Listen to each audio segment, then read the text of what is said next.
रामकृष्ण हरी मंडळी, बघा काल द्वादशी होती, म्हणजेच बारस होती.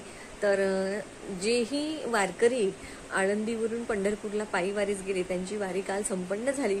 तर काल आम्ही बाबाला आणायला पंढरपूरला गेलो होतो. मी नेहमी ऐकलेलं आहे की पंढरपूरला नाही दर्शन झालं तरी लोक पाय ठेवण्यासाठी तरी पंढरपूरमध्ये जातात, कळशाचं दर्शन घ्यायसाठी जातात. पण हे मी फक्त ऐकलं होतं. पण काल जेव्हा मी तिथे गेली तेव्हा मला कळालं त्याचा अर्थ की नक्की खरंच तिथलं ते वातावरण, तिथली ती ऊर्जा, तिथली ती एनर्जी खरंच खूप म्हणजे अशी मनाला. काल एवढी गर्दी होती, द्वादशी असल्यामुळे सगळे परतीच्या प्रवासाला लागले होते. तर 1-1.5 किलोमीटर जायलाच 2 ते 2.5 तास लागत होते. तर बाबांना घेऊन आलोय आम्ही काल पंढरपूरवरून त्यांची. तर त्यांना म्हणजे खूप घाई झाली, घरी यायला पण उशीर झाला, स्वागतासाठी वेळ नाही मिळाला. पण तरीही असं तुम्हाला जी दिसतंय साईडला व्हिडिओमध्ये तसं साध्या सोप्या पद्धतीने आम्ही बाबांचं स्वागत केलं. आपण पैदल वारीमध्ये नाही गेलो, पण ते गेलेत. त्यांचे म्हणजे त्यांचं जेवढं करता आलं तेवढं केलंय. दिखावा नाही आहे, काही असं काही शो ऑफ नाही आहे. जे मनापासून वाटलंय ते केलंय आणि चांगलं वाटलं तुमच्याबरोबर शेअर करावं म्हणून तुमच्याबरोबर हा व्हिडिओ मी शेअर केला. तुम्हाला कसा वाटला नक्की सांगा. आषाढीला बघा खूप.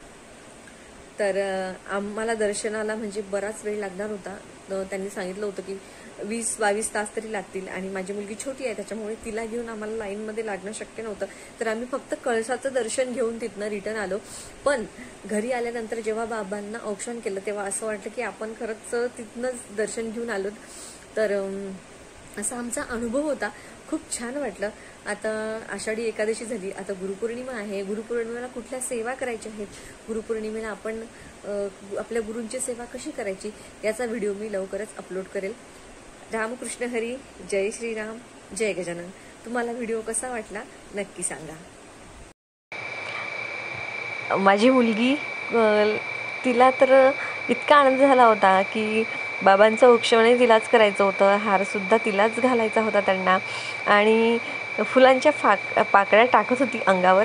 फुलांच्या पाकळ्या संपल्या तरी खालच्या उचलून त्यांच्या अंगावरची फुलांच्या पाकळ्या टाकत होती. तुम्ही व्हिडिओमध्ये बघितलंच असेल.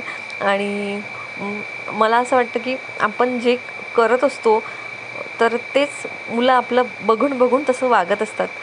तर हा जो व्हिडिओ आहे थोडा मागे पुढे झाला आहे म्हणजे एडिट करताना.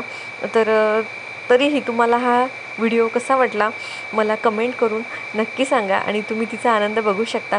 आणि खरंच पंढरपूरला जाऊन आपले पाय जरी लागले ना तरी तिथलं जे समाधान आहे खूप मोठं असतं.